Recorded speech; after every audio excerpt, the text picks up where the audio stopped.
All right, so the last part of the trig unit is looking at the law of sines. Now, we typically do look at the law of sine or cosines as well, but for time's sake, we're only going to look at the law of sines. Oh, darn, I know. So the one unique thing about the law of sines is that it's only looking at oblique triangles which have no right angles. So opposed to the previous material that had right angles in your right triangles, so which makes it a little bit easier. But when it's oblique, we don't have those right angles, so now we got to think about it a little bit more. So in general, though, it's going to divide us up into 4 cases. So in which case that we're going to have to know one side for sure in there, and we're going to have 2 other parts. So we got 4 different cases from that. So we got 2 angles and a side, so that would be angle, angle, side, or angle, side, angle. 2 sides and an angle opposite them, so side, side, angle. 2 sides and their included angle, side, and then the 3 sides. So we're only going to be tackling the first 2 cases with the law of sines. The law of cosines actually tackles the second 2 cases. So the law of sines can be written a couple different ways. I put them both down here for reference. So you could have A over sine of A, B over sine of B, C over sine of C, or vice versa. And all of those ratios have to be equal to each other for any triangle. So if we wanted to apply it to the first problem here, we have angle A is 30, we have side A is 20, and side angle B is 45.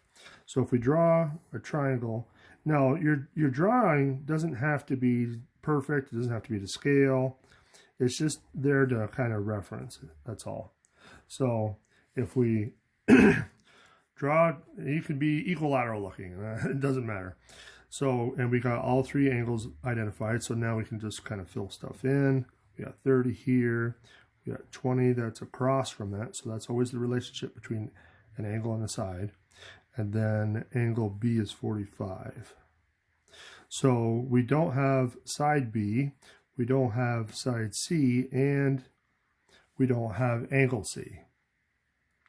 So we're going to find all 3 of those missing pieces in order to solve the triangle. Now, since we have 2 angles and a side, so we have actually this first case here, angle, angle, side. So you have an angle, and then the side follows it afterwards. So versus angle, side, angle. So we'd have to have an angle, a side, and then an angle. We can first start off with finding that third angle, because we know all the angles of any triangle have to add up to what? You got it. They have to add up to 180 degrees. So we can quickly get that C, angle C has to be 105 degrees. Now the next step would be to find one of our missing pieces, and it doesn't matter which one you pick. Let's start to find angle, side B. Now the one thing that's important is that we have that dual relationship between an angle and the side. So that gives us one of our ratios in its entirety, and that's what we want to see. So in this case, I like to use this version more, so that's why I put it. So I'm going to say sine of A, which in this case is 30, over 20 equals the sine of B, which was 45, over B that we don't know.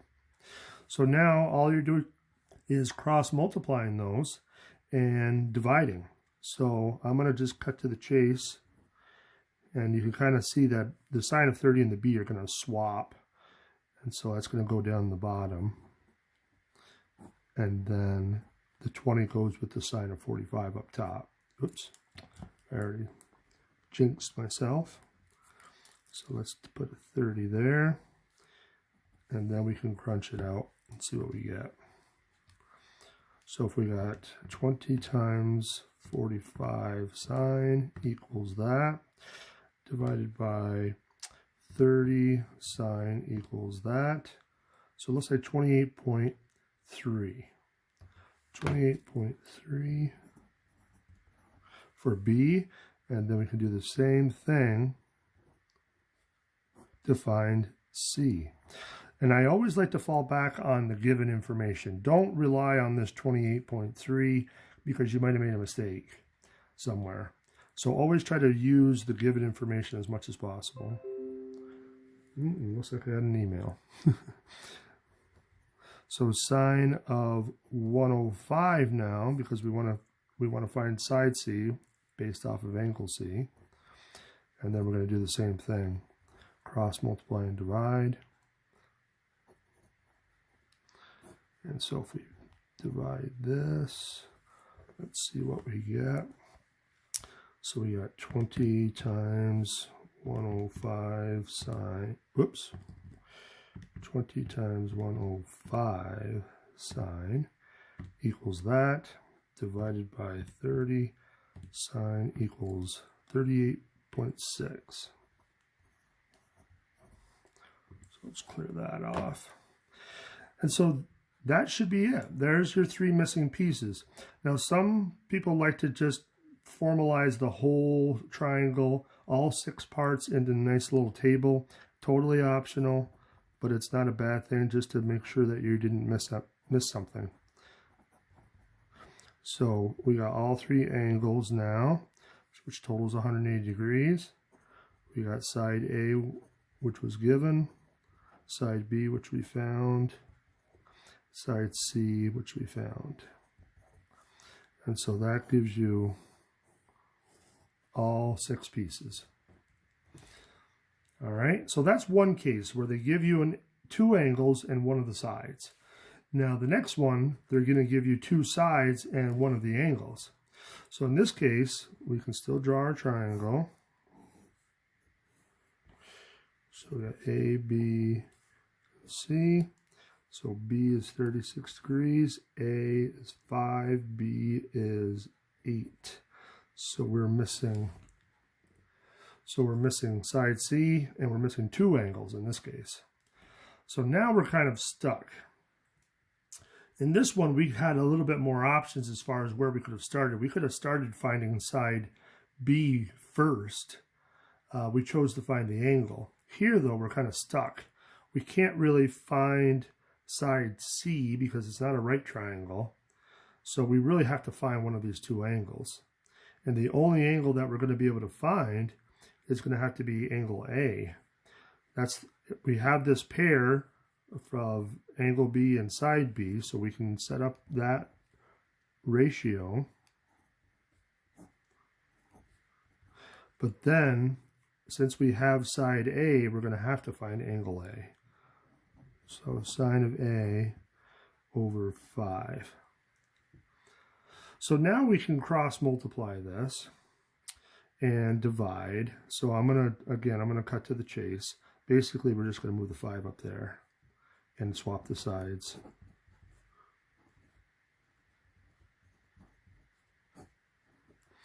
Now I like to get a decimal approximation for that, because it's going to give you a lot of information as far as what your angle could possibly be.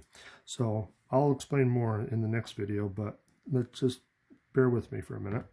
So 5 times 36 sine equals that, divided by 8 equals that. So that's the value of the sine that we're trying to find, the value of the sine of the angle. So I'm going to just write down a little bit of it. I'll write down 4 decimal places. 3674. Now, if I do sine inverse, that will give me the angle. So if I do second sine of that, it's going to give me, or it's going to tell me that A is equal to 21 point, I'm going to round it to 6. So 21.6 degrees.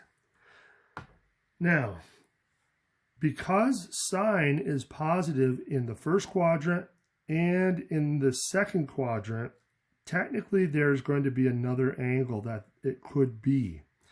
So I don't want to take too long on this, but if you drew a coordinate axis and you said, okay, I got this angle here, I know I'm drawing small, is 21.6 degrees. Remember, sine is related to the y value, so how high up off of the x-axis you are. You could have an angle over here that still has a positive sine value, but this angle would have to be 21.6 as well. So what is the actual value of the whole obtuse angle that gives you that same 21.6 degrees left? I know it's just a little tricky to think about, but the answer is 180 minus that. So I'm going to just put down A1 is 21.6 and A2 is 180 minus 21.6, which gives you 158.4. So 158.4. So both of those angles, A1 and A2, have the same sine value, that same positive y value on the coordinate axes. So we're gonna see that one of these is gonna fall out because it can't work. And actually, we could probably rule it out right now, because look at the one angle we had started with, 36 degrees. If we add 36 to this, that's going to put you over 180 degrees. So this one can't possibly be in play, at least not for this triangle. So there's only one angle A for this value, for this problem. And I'm going to kind of summarize the process you're going to follow in the next video. But for now, let's just keep going with A equal to 21.6. So now we got 21.6 degrees here. So now we should be able to find all the missing angles.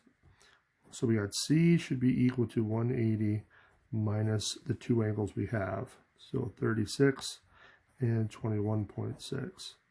So let's just do that quickly on a calculator. So if we subtract 36 and we subtract 21.6, that gives us 122.6 degrees.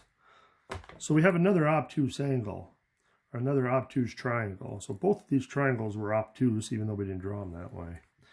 And so then to find that last piece, side C, we can now use, again, I'm going to go back to our given information. So let's use the B information, 36 and 8. And then we got the sine of 122.6 over C. So if we cross multiply and divide, so we got 8 sine of 122.6 over the sine of 36. And let's see what we get.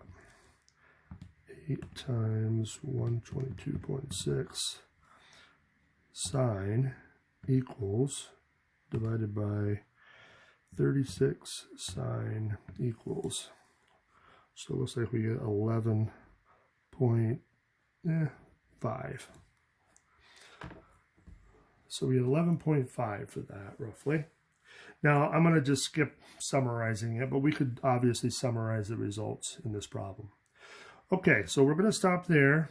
And so the next two examples are going to be similar to B, but there's going to be little twists that we're going to see when we try to find that angle. When I started to explore it here, but we're going to see that in more detail in the next examples. All right, stay tuned.